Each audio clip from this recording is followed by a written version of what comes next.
ಕನ್ನಡ ನಾಡು, ಇದು ಕನ್ನಡಿಗರ ನಾಡಿಮಿಡಿತ.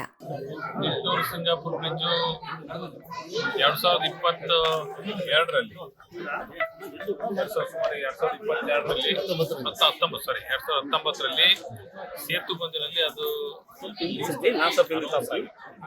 ಕೇಂದ್ರ ಸರ್ಕಾರ ಅದರ ಅವತ್ತಿನ ರಾಜ್ಯ ಸರ್ಕಾರ ಆ ಬ್ರಿಡ್ಜಿಗೆ ಬೇಕಾದಂತ ಅಪ್ರೋಚ್ ಸಿಂಗಾಪುರ್ ಸೈಡ್ಗೆ ಮತ್ತೆ ನಿಟ್ಟೂರು ಸೈಡ್ಗೆ ಸುಮಾರು 7 ರಿಂದ 8 ಕೋಟಿ ರೂಪಾಯಿ ಲ್ಯಾಂಡ್ ಅಕ್ವಿಸಿಷನ್ ಮಾಡಿಕೊಡಬೇಕು. ಅದು ಮಾಡಿಕೊಂಡ್ರೆ ಮೊದಲು ವಿಳಂಬ ಆಯಿತು. ವಿಳಂಬ ಆದ್ಮೇಲೆ ಲ್ಯಾಂಡ್ ಅಕ್ವಿಸಿಷನ್ ಸಂಬಂಧ ವಿಳಂಬ ನಿಂತ್ಕೊಂಡಿತ್ತು. ಮೊನ್ನೆ ತಮ್ಮ ಎಲ್ಲ ನಾನು ಸಂಸದನಾದ್ಮೇಲೆ ರಾಜ್ಯ ಸರ್ಕಾರಕ್ಕೆ ಒತ್ತಡ ಮಾಡಿ ರಾಜ್ಯ ಸರ್ಕಾರ ಈಗ 6.5 ಕೋಟಿ ರೂಪಾಯಿಯನ್ನ ಲ್ಯಾಂಡ್ ಅಕ್ವಿಸಿಷನ್ ಕೊಡ್ತೇವೆ ಅನ್ನುವ ತನ್ನ ರಾಜ್ಯ ಸರ್ಕಾರ ಈಗಾಗಲೇ ಒಪ್ಪಿಕೊಂಡು ಕಳಿಸಿದ್ದಾರೆ. ಅದನ್ನ ಕೇಂದ್ರ ಕೂಡ ನಾವು ಕಳಿಸಿದ್ದೀವಿ. ಆದ್ರೆ ಕೇಂದ್ರದವ್ರು ಈಗ ಏನ್ ಹೇಳ್ತಾರೆ, CRF ಅಡಿಯಲ್ಲಿ ತಗೊಳ್ಳಿ, CRF ಅಡಿಯಲ್ಲಿ ರಾಜ್ಯದಿಂದ ಪ್ರಪೋಸಲ್ ಕಳಿಸಿ ಅಂತ ಮೊನ್ನೆ ಪತ್ರವನ್ನು ಬರೆದಿದ್ದಾರೆ. ಆದ್ರೆ ಅದನ್ನ ಸೇತು ಬಂದಿರಲ್ಲೇ ತಗೋಬೇಕು. CRF ಅಷ್ಟೊಂದು ಅನುದಾನ ಇರಲ್ಲ. ಅದನ್ನ ಈ ಸರಿ ಸೆಷನ್ ಯೋಜನೆಯಾಗ ನಮ್ಮ ಮಂತ್ರಿಗಳ ಜೊತೆ ಚರ್ಚೆ ಮಾಡಿ ಸೇತು ಬಂದಡಿಯಲ್ಲಿ ತಗೊಂಡ್ರೆ ಬಹಳ ಅನುಕೂಲ ಆಗುತ್ತೆ. ತಗೊಳ್ತಕ್ಕಂಥ ಕೆಲಸವನ್ನು ಕೂಡ ಪ್ರಯತ್ನ ಮಾಡ್ತೀವಿ.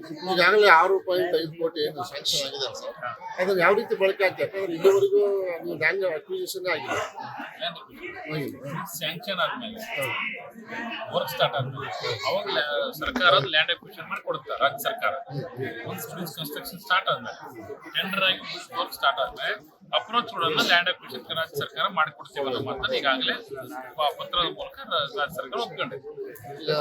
NHಗೆ 150 ಸಂಬಂಧಪಟ್ಟಂತೆ ಪ್ರತಿ ಸಾರಿ ಕೂಡ ನೀವು ಬರ್ತೀರಿ, ಆಶ್ವಾಸನೆ ಕೊಡ್ತೀರಿ, ಹೋಗ್ಬಿಡ್ತೀರಿ, ಹೌದಾ? ಆದ್ರೆ ಇದಕ್ಕೆ ಕೆಲಸನೇ ನಡೀತಾ ಇಲ್ಲ. ಅದು ನಡೀತಾ ಇದ್ರು ಕೂಡ ತಿಂಗಳಾನ್ಗಟ್ಲೆ ನಡೀತಾ ಇದೆ, ವರ್ಷಾನ್ಗಟ್ಲೆ ನಡೀತಾ ಇದೆ. NH 150 ಕಾಮಗಾರಿ ಬಹಳ ನಿಧಾನವಾಗಿ ನಡೀತಾ ಇದೆ. ನಾನು ಬಹಳಷ್ಟು ಸರಿ ವಿಸಿಟ್ ಮಾಡಿದ್ದೀನಿ. ನಮ್ಮ RO ಬಂದಿದ್ದಾರೆ, ಎಕ್ಸಿಕ್ಯೂಟಿವ್ AW ಇಲ್ಲೇ ಇದ್ದಾರೆ. ಅದು ಏನಾಗಿದೆ, ಅವನ ಕಾಂಟ್ರಾಕ್ಟ್ರು ಫೈನಾನ್ಷಿಯಲಿ ಬಹಳ ವೀಕ್ ಇರೋದ್ರಿಂದ ಅದನ್ನ ನಾವು ಟೆಂಡರ್ ರೀಸೆಂಡ್ ಮಾಡಿ ಮತ್ತೆ ಇನ್ನೊಂದು ಟೆಂಡರ್ ಮಾಡೋದಕ್ಕೆ ಹೋದ್ವಿ. ಅದು ಬಹಳ 1.5 ವರ್ಷ 2 ವರ್ಷ ಸಮಯ ತಗುತ್ತೆ ಅಂತ ಹೇಳಿ ಅವನಿಂದನೇ ಬಿದ್ದು ದಿನ ಅದು ನಮಗೆ ಅವ್ನ ಕಾಂಟ್ರಾಕ್ಟ್ ಕೆಲಸ ಮಾಡೋದಕ್ಕಿಂತ ಹೆಚ್ಚಿಗೆ ಅವ್ನ ಸೂಪರ್ವೈಸರ್ ನಾವು ಆಗಿದ್ದೀವಿ. ಅವನಿಂದ ಬಿದ್ದೀಗ ಕೆಲಸ ಮಾಡಿಸ್ತಾ ಇದೀವಿ. ಎಷ್ಟಾಗುತ್ತಾ ಒಂದು ಹಂತಕ್ಕೆ ತಂದ ಈಗ ಒಂದು 70%, 30-40% ಐತಿ. ಅದನ್ನು ಪ್ರಯತ್ನ ಮಾಡಿ ಈಗ ತಾವು ಇವ್ರ ಹತ್ರ ನಿತಿನ್ ಗಡ್ಕರಿ ಹತ್ರ ಹೋಗಿದ್ವಿ ಸರ್. ತಾವು ಹೋಗಿದ್ದೆ ಗಿಣಿಗೇರ NH ಬಗ್ಗೆ ತಾವಲ್ಲಿ ಪ್ರಯತ್ನ ಮಾಡಿದ್ವಿ, ಕೇಳಿದ್ವಿ. ಮತ್ತೆ ಇದ್ರ ಚರ್ಚೆನೇ ಅಲ್ಲಿ ಆಗಿಲ್ಲೇನೋ ಅಂತ ನಮಗೆ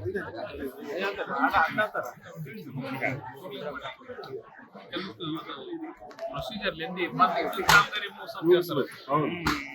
ನಾವು ಇದನ್ನ ಮಾಡ್ಬೇಕಂತೇಳಿ ಚಿಕ್ಕನಕೋಟೆ ಮತ್ತು ಸುರ್ಪುರ ಕಾಂಕ್ರೀಟ್ ರೋಡ್ ಮಾಡ್ಬೇಕಂತೇಳಿ ಮಿನಿಸ್ಟರ್ ಬರ್ದಿದ್ರು. RO ಕೂಡ ಒಪ್ಕೊಂಡಿದ್ರು. ಅದು ಫೈನಲ್ ಏನ್ ಮಾಡ್ಬಿಟ್ರು, RO ಕಾಂಟ್ರಾಕ್ಟ್ ಕೆಲಸ ಮಾಡೋದು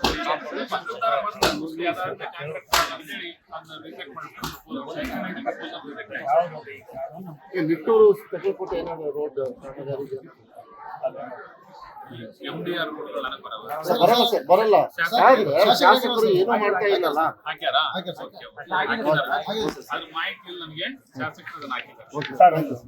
ಕಂಪೌಂಡರ್ ಜರಗ ಏನ್ ಮಾಡಿಲ್ಲ, ಏನಿದೆ